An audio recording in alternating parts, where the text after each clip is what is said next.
Bien, bueno, muy buenos días, queridos alumnos. Vamos a iniciar ahora una nueva clase de historia. En esta oportunidad vamos a ver, siempre con el virreinato, cómo fue la educación en esa época. Teniendo en cuenta que la educación era una situación elitista y controlada por los españoles, vamos a ver cómo se desarrolló en esa época, ¿sí? Aquí en la colonia peruana.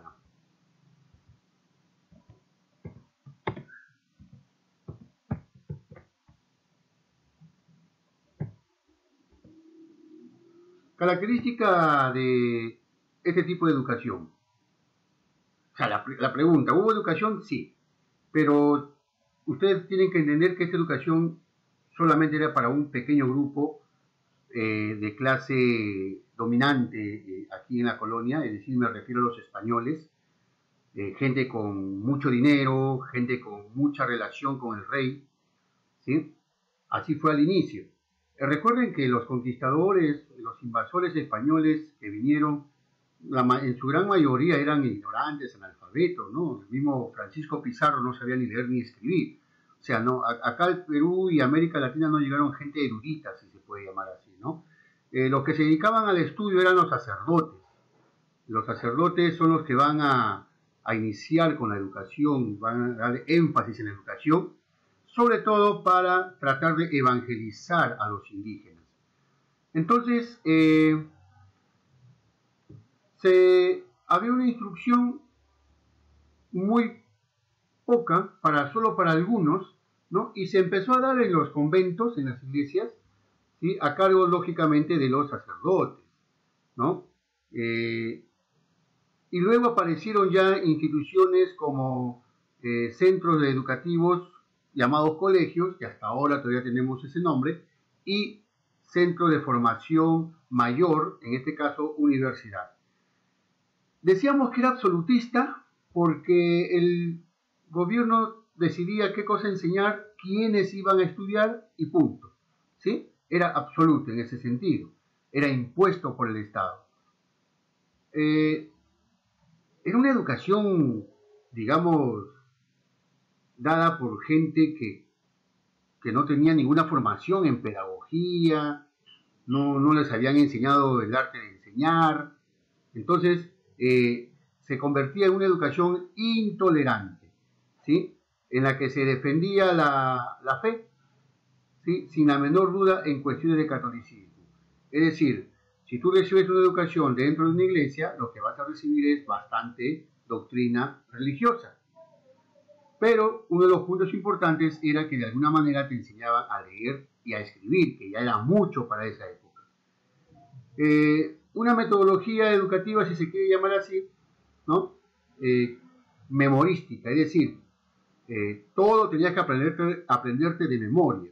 Cuanto más te aprendías de memoria, eras mejor alumno. En las iglesias, bastante, digamos,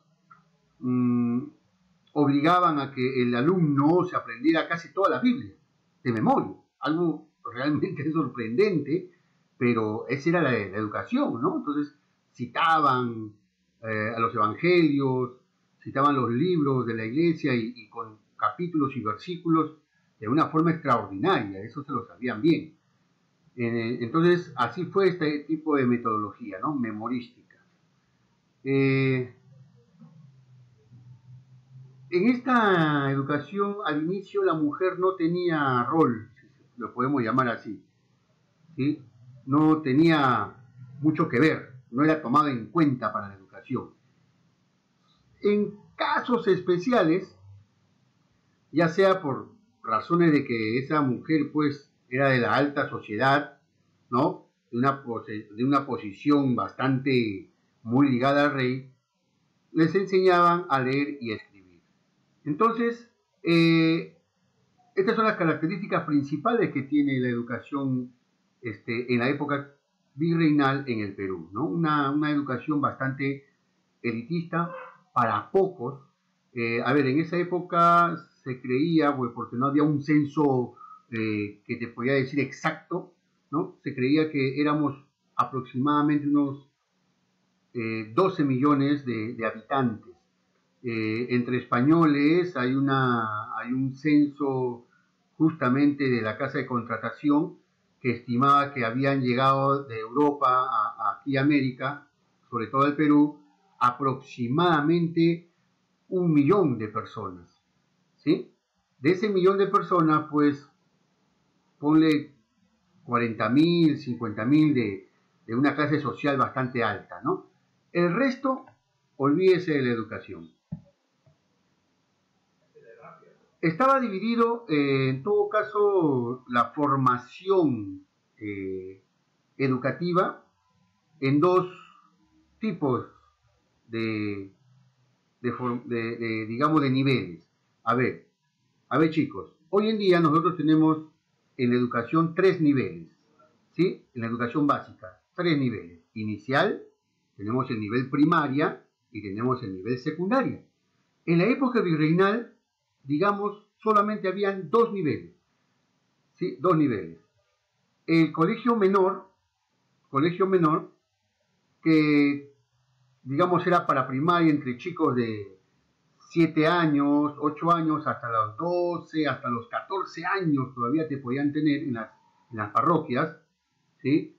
Donde básicamente aprendían a leer y a escribir y a contar, ¿no? Las matemáticas, a contar. Bueno,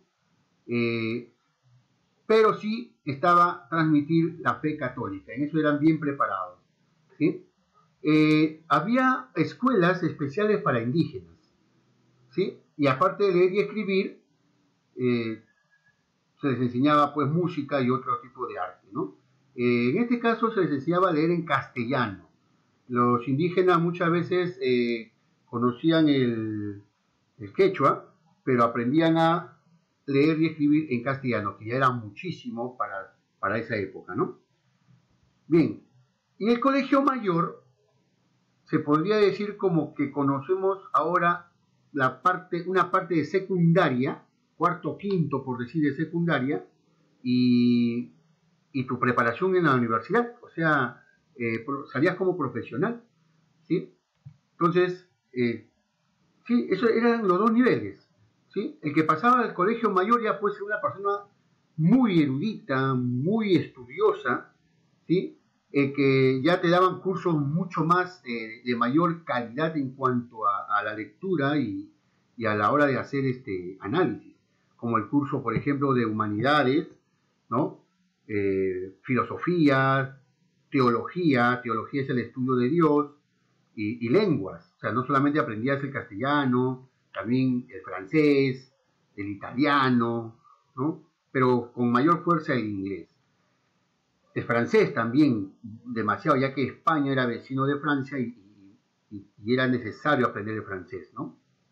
Entonces, esto en los colegios mayores aprendías a hablar estos idiomas, tanto indígenas como españoles. Pero aquí quiero enfatizar en los indígenas. Cualquier indígena, no, profesor. ¿Cualquier indígena podía estudiar? No. Eran los descendientes de los incas, de la clase noble incaica, quienes tenían el privilegio de estudiar en estas universidades. O mestizos, es decir, hijos de españoles e hijos de indígenas, de mujeres indias, ¿no? Peruanas, que el español pues quería que su hijo tuviera una educación, ¿no? En este caso podemos comentar el de Garcilaso de la Vega, un mestizo cuyo padre era español y su madre era una noble indígena. Entonces, de esa manera llegaban a estudiar humanidades, filosofía y varias lenguas, ¿no? Garcilaso de la Vega dominaba muy bien el francés, dominaba muy bien el inglés, el español y encima dominaba el quechua, ¿sí? Bien, entonces estos colegios mayores eran ya para poquísimas personas. Profesor, en antes comentó que no había una educación para las mujeres. Sí, no había, pero habíamos dicho que en algunos casos especiales, ¿ok? Entonces, donde estudiaban las mujeres, no estudiaban hombres. era aparte, pues. Y a esta, en los varones se llamaba colegios, en las mujeres se llamaba recogimientos, ¿no? O colegios también, pero más se le conocía como recogimiento, ¿no? ¿Qué cosas enseñaban ahí a las mujeres?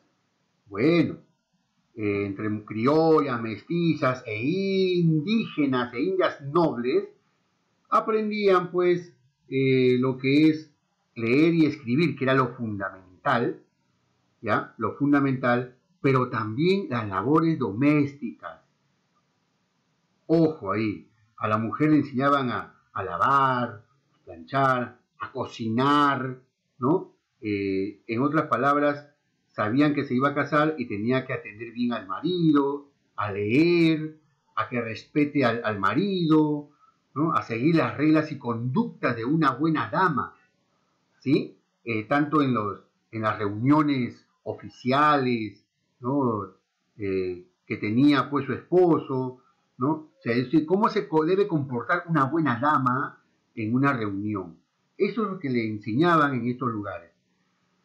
Tenemos pues recogimientos en el Cusco, o sea, colegios de mujeres en el Cusco, en Lima tenemos el de San Juan de la Penitencia, ¿no? Llamada Señora de los Remedios, tenemos el recogimiento de Santa María del Socorro, también en Lima, y fíjense, la mayoría de estos colegios y universidades están fundadas en Lima primero y luego en el Cusco. Bueno, acá tenemos la primera universidad de América, ¿no es cierto? La Universidad Nacional Mayor de San Marcos, ¿sí? Por los jesuitas. Esta es una foto antigua, ¿ya? La casona, hoy en día llamada la casona, que está ubicada en el parque universitario. Esta es la vista actual, todavía se mantiene, ¿sí? Es muy hermosa, espero que algún día lo visiten. Tiene una biblioteca muy, muy variada. Era mi sitio preferido para leer bastante humanidades y la historia del Perú. ¿Ah? Luego acá tenemos a la Universidad San Ignacio de Loyola, que está en el Cusco. También tuve el privilegio de conocer la parte antigua. Ustedes ven acá ya los restos de una iglesia antigua. Recuerden que todos estos eran centros, primero, eran iglesias o conventos que se transformaban en universidades, es decir, centros de enseñanza. Y tenemos acá la Universidad San Cristóbal de Huamanga. Acá ven ustedes una escalera moderna, esto ya pues es parte de hoy, pero todavía mantiene, ¿no? La casona antigua de lo que era la Universidad San Cristóbal de Huamanga, que también he tenido el privilegio de conocer y conocer sus facultades. Y por último, otra universidad importante de esa época, en la época colonial, ¿ya? Estamos hablando del año 1600, la Universidad San Antonio de Abad, la más conocida en el Cusco y que todavía mantiene en su plazoleta principal, ¿no? Y sus casonas. Hoy en día ya no se enseña aquí, tienen ellos otros claustros más modernos, pero ha quedado pues como un recuerdo de lo que fue la educación superior o colegios mayores en el Perú. Bien jóvenes, en verdad, resumiendo, a ver, tenemos entonces cuáles son las características principales que está en el blog, que con el colegio menor, una especie de primaria donde ustedes ven acá, aprendían los mestizos, los españoles, ¿no? Y también los mismos indígenas nobles, ¿sí? Básicamente a leer y escribir, a contar y la Biblia. Colegios mayores, que era digamos, un cuarto, quinto de secundaria, y luego las profesiones, ¿no? ¿Qué tipo de profesiones? En su mayoría médicos, abogados, letrados, jueces, ¿no? Bueno, eso eran las únicas, digamos, profesiones de ese tiempo. Educación femenina, bueno, algunas mujeres exclusivas podían tener acceso a ella, y bueno, las primeras universidades en el Perú. Muchísimas gracias, jóvenes. Hay una tarea que les estoy dejando ahí en el blog, ¿sí? Van a desarrollar, hay una página, la página 30 del libro, por favor, que tienen que leer, y luego la evaluación de la ficha que se lleva a cabo. Hasta otra oportunidad, muchachos.